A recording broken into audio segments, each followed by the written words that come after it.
My Roommate is a Vampire. Chapter 11. What a Fright. Canterlot fell silent, and for the first time, I felt at peace. Things were calm. I didn't have to think about anything, answer phone calls. I was in my own world. It was a lazy afternoon, with gloomy weather and cloudy skies, the kind you tried to avoid by staying inside. The weather was dark and strangely appropriate, considering the celebration the next day, and it set the mood for me to brood for a bit. What to do about life, love? How do you put up with everything? Do you take it in stride? Do you just let the big bad world close in on you and corner you until you've had enough and wit's end, about to give up, fed up with the way things are going? It looked like it was going to rain, and for a while it did. And for that brief hour, as droplets of rain began to fall from the heavens, I sat there inside our cozy, lived-in apartment, watching the water slide down our window, washing away the dirt and grime. Content with just listening, I rolled onto my back, staring at the ceiling, closing my eyes for a spell. Across from me, lounging on the other couch, was Vinyl, her eyes closed as she listened to her music, though she wasn't sleeping.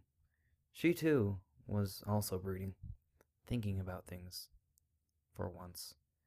I could tell by the way her forehead was scrunched up, like she was concentrating. What makes you tick, Vinyl Scratch? What goes on inside that pretty little head of yours? The worst part of it all was that I couldn't even content myself with knowing that I never had a choice. I had a choice, but I just chose not to take it. I could have stayed away from her, never moved in with her, never fallen in love with her. And like all the bad choices in my life, they came back to bite me. Sometimes, literally. I heard the sound of hoofsteps. Sitting up, I saw that Vinyl was going out, donning a pair of purple sunglasses exactly like the ones I had broken. Time for work, I yawned. Yeah, having a good dream? Before this week, my dreams consisted of me, alone on that stage, with a single spotlight, and a sea of faces in Blue Blood Concert Hall, poised with my cello, eyes closed as I let the music take a hold of me. My dream was to play my very own composition, but it seemed that I was doomed to perpetually perform in my little quartet at balls and weddings and galas, playing background music for those nobles who needed a little atmosphere and a drink to gossip and fritter away their money. Now it seemed like I didn't dream at all. When I did, I dreamed of us, together on a stage, performing a fusion of club and classical music. It was an idea I entertained with Vinyl, who had suggested it in the first place. My dreams were quick to turn into nightmares, and I'd see her maw stained with red, eyes strung out and bloodshot, her fangs sinking into mine. If you could call it that, I said wryly. Go back to sleep, she said, softly, before closing the door. An entire evening to myself. No Pony around. I stood up, twisting my neck and stretching, smoothing out my disheveled mane. I felt drawn to the case in the far corner of the room. It'd been days since I'd touched it. Snapping open the latches, I admired the craftsmanship. Polished, gleaming wood, smooth and heavy. After a bit of tuning, I sat down, my bow poised. The piece I began to play was of my own, the soundtrack to my life. Slow, brooding notes, long and lingering in the air, ominous and foreboding. My hoof faltered. The bow screeched across the strings. My concentration snapped, and I frowned, settling the instrument down. I wasn't thinking straight. What was I so worried about anyway? I wasn't a monster with a constant desire to feed off others for their blood. No, not a monster. Somewhere in the middle of my billionth time trying to flesh out the notes of my composition, I heard the door open. Lochte, I'm home! Indeed, Vinyl was home, levitating a mysterious paper bag. What's in the bag? Close your eyes, she said. I started. Just close your eyes, no peeking. I giggled, doing as she asked. Okay, now look. Vinyl stood before me, dressed up in her nightmare night costume. A silk cape, black with red lining like mine, was draped over her back. A pair of very real fangs hung from her mouth. Her chest was stained with some fake blood, sticky and dry. Ta-da! I clapped my hooves in applause. Very, very nice, I said. Now we can be vampires together. I laughed. Yes, yes. Every pony will love us. And man, once we start making out, what? All the stallions would be all over us. I know we are not going to make out. She pouted.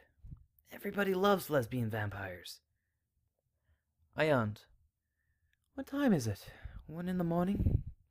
I was kind of surprised you were still awake, Vinyl said, taking off her costume. What were you doing? Just some music, I said. I'm gonna hit the hay.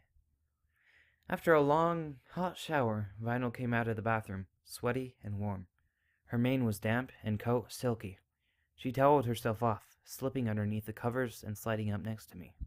After a few moments of tossing and turning to get comfortable, we found a comfortable position where I had Vinyl, my hoof idly playing with her hair. For a while, I struggled to keep my eyes open, my head nodding off before I slumped into the bed, snoring the night away with her. It was the kind of sleep where you didn't dream. It was almost as if I closed my eyes, staring into the darkness, and opened them a second later, only to find the sun was up. Daybreak. Tangled limbs, tangled hair. We shifted, twisted, and rolled away from each other. I squealed as she encircled me with her arms. It was impossible to describe the way it felt. Perhaps if your mother actually loved you and gave you hugs, you would understand. It was that indescribable feeling of having some pony touch you, squeeze you, hold you. That feeling of fuzziness and warmth as they reminded you that they were there. Good morning, princess, I laughed, pushing her away from me. Don't call me that. I hate those cutesy-wootsy nicknames. Rubbing the sleep out of my eyes, I rolled over. 11 o'clock, my new record. I'm sleeping in later and later. Nothing wrong with that. Besides, it's night we're night, she squealed. I grabbed her pillow and smacked her with it. It's all your fault. I used to wake up at 5. Don't remind me. Mornings were so depressing with you playing that cello of yours. I was disciplined, organized, I ranted jokingly. Now I'm a mess. A very sexy mess. I mustered up the strength and willpower to drag myself out of bed and into the bathroom, hopping into the shower eagerly. Hot water cascaded over my body, my mane wet and loose, falling over my face and neck. I hummed a tune idly as I stood, my eyes shut, as I let the warm water soothe me. I heard another voice hum along with me, purring in my ear. I love it when your mane is down. My eyes snapped open. Vinyl Scratch, what are you doing?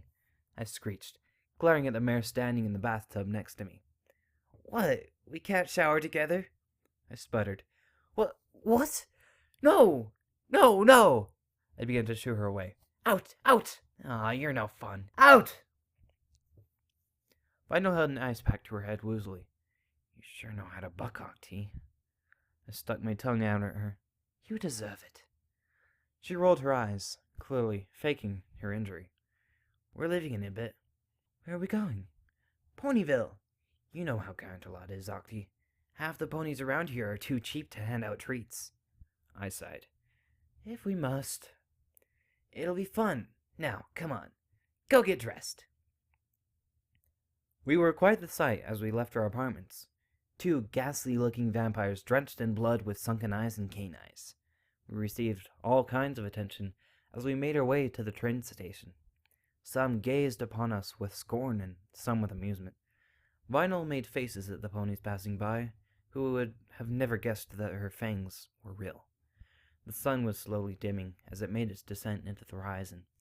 At the same time, the moon was rising to take its place. A full moon. I looked at the sky thoughtfully, breathing in the fresh, crisp air. The wind whipped past my mane as I stuck my head outside the window, granting me a gorgeous view of Equestria's countryside.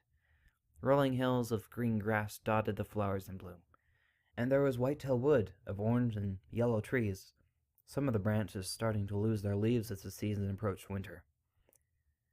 You've been quiet. I'm thinking. About? Things? I teased. My mind had been occupied as of late. I was thinking of all sorts of things. Thinking about Vinyl Scratch. Thinking about us. Thinking about vampires. of which ponies I knew who could potentially be one, thinking of a secret world kept hidden from the rest of us normal ponies. A bit for your thoughts? I harumphed. It'll take a lot more than that to get me to spill. The train station came to a gentle halt, and she and I got off. Ponyville was quaint. Rather homely, in my humble opinion. Old-fashioned, though charmingly rustic. The entire village had been redecorated with cobwebs and toy spiders and other Nightmare Night decorations. On the boarding platforms were 4 other ponies I recognized immediately. Vinyl! Lyra called, waving us over. Vinyl galloped over, pulling me along. Hey, guys! Nice costumes! Bonbon and Lyra each donned sunglasses, fedoras, and tailed black suits. Carrot Top appeared to be some sort of devil from Tartarus, complete with horns and a tail, with a wicked-looking coat and shoes. Derpy hooves. Well, I see it's plastic this year, Vinyl remarked. She was wearing plastic bags on top of her head and on her hooves. She clapped her hooves together with delight, her eyes crossed.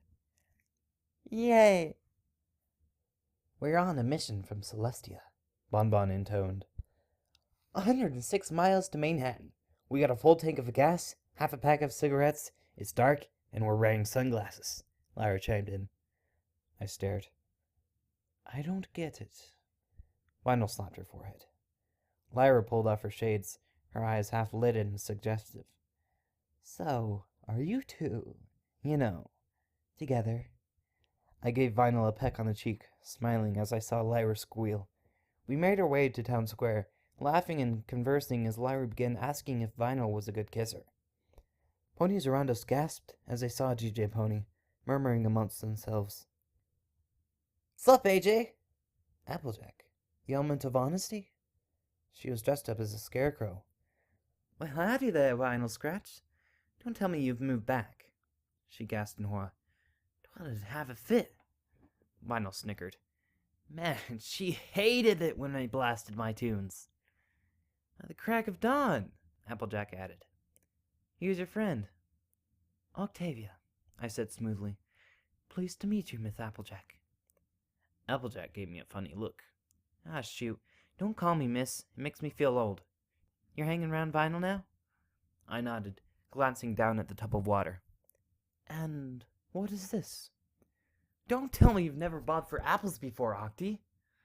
My mane will get wet, I protested, to no avail. I sucked in and closed my eyes, dunking my head underwater. I resurfaced, an apple in my mouth. Vinyl suddenly leaned in, taking a bite of the apple as it was in my mouth. I blinked faintly. Lightning crackled and thunder boomed. I gasped in fright, shrinking as I saw black, ominous, swirling clouds begin to loom overhead, casting a dark shadow over Ponyville. Maniacal laughter echoed, striking fear into my heart. A black carriage descended from the heavens, pulled by 2 fierce-looking bat ponies, with glowing yellow eyes and webbed wings and fangs. It's Nightmare Moon! Every pony run! Ponies all around us screamed. I felt compelled to scream as well, trying to drag Vinyl to safety. She was, grinning? Whoa! She called. Vinyl, run! I hissed. What for? It's Nightmare Moon! Vinyl laughed, yanking me back as I tried to run. I gasped as I saw the pony inside the carriage fly off, cackling. Her hood flew off, revealing the black creature of the night, clad in blue armor. She gazed upon us with slitted blue eyes, grinned toothfully. Horn, wings, all black. Luna! Luna! Luna! Every pony chanted around me, stomping. The crowd was deafening. Princess Luna? Foals rushed up to her, chatting and cheering, swarming her. Hello, Ponyville! Princess Luna bellowed, laughing merrily. It's Ponyville tradition, Octy, Vinyl explained. Come on, let's go meet her. What? She's a princess. So? I mean, we can't just trot up to her and say hi. She rolled her eyes. Luna and I are tight. Don't worry. Vinyl knew Princess Luna personally. Hey, Luna! Vinyl hollered. She turned to face us, finishing greeting the foals. I shrank under her gaze. It's just a costume, Octavia. Just a costume. A very interesting costume you have there, Vinyl Scratch, Luna said archaically, frowning slightly as she saw Vinyl's fangs and eyes. Did she know? Charmed, I said nervously, sticking a hoof out. Luna shook it, smiling. I shivered. So, is this the famous Octavia? Luna remarked. I've heard a lot about you. You have? I blurted. What kind of things, Princess? Good things, I assure you. And please, call me Luna, she said. Do you like my costume? It certainly is authentic. She hadn't been paying attention to me. Instead, she was looking right at Vinyl. I wasn't very good at reading other ponies, but I could see that they were communicating in a very subtle manner. I tried not to make it apparent that I was staring. Princess Luna nodded shortly, only tilting her head slightly. Vinyl returned her nod. Hey, Octi, why don't you, go get us some drinks? Vinyl said, still looking at the princess. Something felt off, and I didn't like it, not one bit. Hadn't she come here for the candy? Of course, dearie, I said in a false manner, trotting away slowly as I kept my ears craned towards them. I heard Luna murmur to Vinyl as they started to walk off. You would do well to be more cautious, Vinyl Scratch. It's nightmare night, Princess. No pony, suspect. Horse apples. They were too far away. The initial crowd of Ponyville ponies had been rather sparse. After Princess Luna's arrival, it already began to thicken. On stage, a group of musicians began to play lively Nightmare Night themed songs as costume ponies began to dance. I moved through the crowd, never taking my eye off Vinyl and the princess, bumping into ponies rather rudely. Where are you going? I mumbled to myself. I could hear them talking rather lowly as we neared the edge of Ponyville. They crossed over a bridge and headed towards the Everfree forest? Why did they feel compelled to converse in such a dreadful place? I was going to get to the bottom of this. Somewhere in the distance, a wolf howled. I gulped, feeling rooted to the spot in the dirt path. I could see Vinyl and Luna in the distance, already disappearing through the thick foliage of the Everfree. I was now or never. My heart raced with each step I took, jumping every so often as I thought I saw something move in the bushes or dart behind me. The fog was thick, and I could barely see ahead. Creatures chirped and howled and hissed around me. Just stay on the path. Every so often, they would turn around. I'd freeze, my heart pounding as their eyes scanned for something. The path eventually ended, and we came to a clearing with a statue in the center of Nightmare Moon. I ducked underneath the foliage, peeking out from the leaves, staying back near the trees as I eavesdropped on their conversation. And this Octavia, does she know? Vinyl said nothing for a moment. Yes. Luna sighed, pressing a hoof to her temple. Please tell me you didn't. One thing led to another, and I might have accidentally bitten her. Anything else you'd like to tell me? Mom and Dad came to visit? Vinyl said sheepishly. We are going to have to deal with her. My heart stopped. Oh, sweet Celestia, what did they mean by that? Deal with me? How are they going to deal with me? Time to go, time to go. I'd heard enough. I cringed as my hoof snapped a branch under hoof. Luna and Vinyl fell silent. It seems we have an uninvited guest, Luna said rather loudly, her voice devoid of any warmth. We do not appreciate prying ears. They knew. Oh, buck me. We've been tailed. They knew. Oh, buck me. We've been tailed. I backed away slowly, gasping when I felt my rump bump against some pony. I turned around, whimpering as I came face to face with Luna's royal guards. Hello there. Their expression was humorless as one of them bit my cape and dragged me over to Vinyl and the princess. I felt like a fool about to be punished. I grinned sheepishly. Trick or treat? Octavia! Vinyl groaned. Eep, full name. Serious business. I won't tell a soul, I swear, I shrieked. Please don't hurt me. Luna's eyes flashed red, and I watched in horror as her canines began to grow. Princess Luna was a vampire. Destroying cannon one pony at a time. At this point, I was starting to get a little jaded. Nothing surprised me anymore. It'd probably be easier to count how many ponies I knew who weren't vampires. How far did this go? When would it end? I wrenched free from her guards, running for my life, not caring that I was venturing deep into the depths of the Everfree forest. After her! Octi, wait! I heard Vinyl call. Where to hide, where to hide?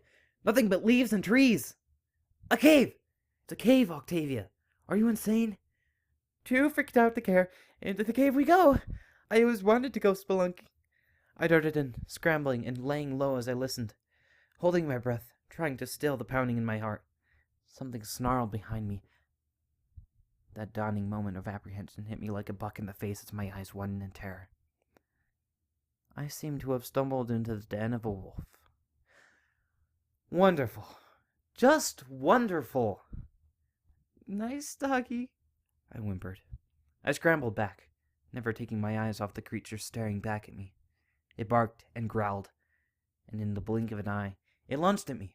I could have done many things as I felt its jaw clamp around my rear leg, sinking its jagged teeth deep. I could have screamed. I could have cried. My brain could barely process the pain as I stared at the thing biting me. This was no wolf. This creature was pony-shaped, with a coat long and matted like fur. Its eyes were glowing yellow and feral. There was a wet black nose on its muzzle. I was unable to form words as I stammered, trying to pull my leg from its mouth in vain. Hey, leave her alone! A rough voice shouted. It released my leg and I scrambled away, but not before its claws raked over my side, leaving several bloody gashes. I think I might have broken a rib. Final's horn glowed, doing something. I didn't know. I didn't care anymore. Whatever she was doing, it was making it back off. Looking back, I could see that it was retreating deeper into the cave, turning around and slinking off. Octi! Octi! Speak to me! Final cried as she cradled me. I couldn't stop shaking as I tried to speak, feeling paralyzed. My body was going numb. I felt cold. Everything was sliding out of focus. 1, 2, 3 final scratches. Oh, hello, Princess Luna. How's your nightmare night going? Ah, the guards. Doing a great job there. Keep up the good work. Oh, wow, is that all my blood? She's been bitten! That is no ordinary bite, Luna said gravely. My last thoughts as I passed out were sardonic. As far as I was concerned, I donated enough blood for the rest of my life.